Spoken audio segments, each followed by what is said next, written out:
29 জানুয়ারি দুই মাধ্যমিক পরীক্ষার্থী পড়তে যাবে বলে বেরিয়ে আর বাড়িতে ফেরেনি।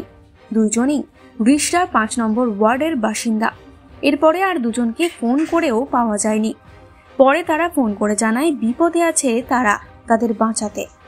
এরপরেই আবার ফোন বন্ধ হয়ে যায়। দুজনের পরিবারই থানার দ্বারস্থ হয়।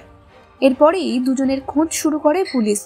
অবশেষে দুজনকেই উদ্ধার করেছে পুলিশ। ওয়ার্ডের দুই নাবালিকা মাধ্যমিক পরীক্ষার ভয় পালিয়ে গিয়েছিল। ওরা প্রিপারেশন ঠিক করে নেই, এই জন্য ওরা পালিয়ে গেছিল। কিন্তু আমি দেখলাম মানে সিপি সাহেব থেকে নিয়ে যারা পুলিশরা যেরকম এই ব্যাপারটাকে খুব সিরিয়াস নিয়েছে।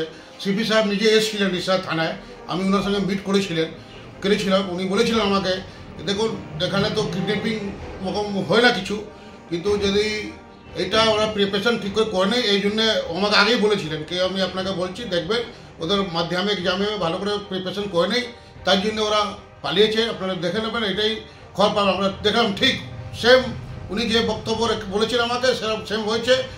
ওনার যা তৎপরতা ছিল, উনি খুব এই ব্যাপারকে সিরিয়াস নিয়ে রিষড়া থানায় এসে বসে সব করেছেন, চেষ্টা করেছেন। তাই জন্য আজকে পুলিশে এই জন্যও আজকে মেয়েরা পাওয়া গেছে।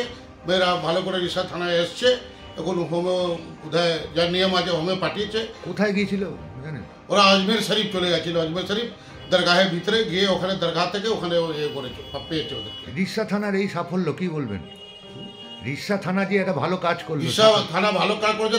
তারপরে আমি এটাও বলবো, পুলিশ কমিশনার যেরকম এই ব্যাপারটা খুব সিরিয়াস নিয়েছেন, ও নিজে রিষড়া থানায় এসছেন, এসে বসে সব ব্যাপারটা নিজে দেখেছেন। ওসির সঙ্গে কথা বলে উনি নিজে চেষ্টা করেছেন কি মেয়েটা কী করে পাওয়া যায় তাড়াতাড়ি ওদেরকে। ওদের এক্সাম আছে, উনি খুব চেষ্টা করেছেন। তার জন্য ওনাকে আমি ধন্যবাদ জানাই, রিষড়া থানাকেও ধন্যবাদ জানাই। আমি সিপি সাহেবকে নিজে রিষড়া থানায় মিট করেছিলাম, মিট করে কথা বলেছিলাম ওনার সঙ্গে।